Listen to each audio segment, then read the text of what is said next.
Okay, so we're up to the top stitching part now. And so if you've made a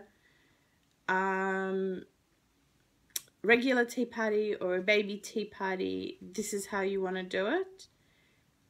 If you've made the zip, you really want to put the zip in before you top stitch down the bodice. So zip people probably don't do this just yet.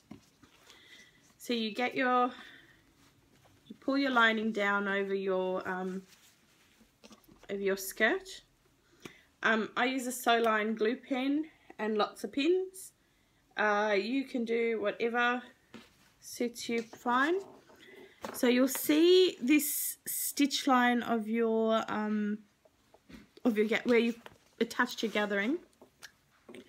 You want to get your lining to sit down onto that line. We'll tuck everything up in, and you want to make sure that your lining sits on top of that sew line.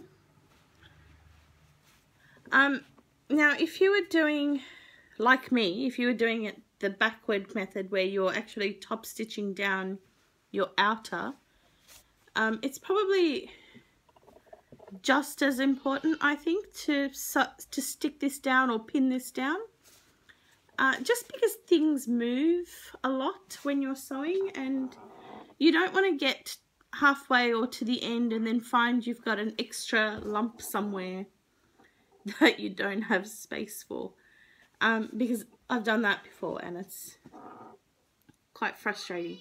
So I would still say, even if you were doing it from the outside, I would still say pin it down or stick it down or whatever it is you want to do. Yes, love? Your show is finished. Yeah, I know. Okay, so do it all the way. Make sure your side seams line up. That's quite important. Who is that for? Love, it doesn't matter. Just can you go play in the other room for a sec? Okay. Alright, so once we've got it all down,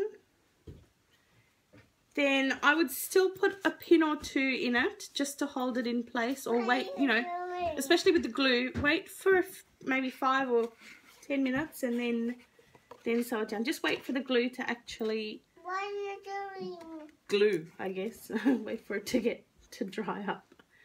What are you doing? And then you'll be able to get to your just putting your dress together. So we'll wait for the glue to dry and then we'll sew it up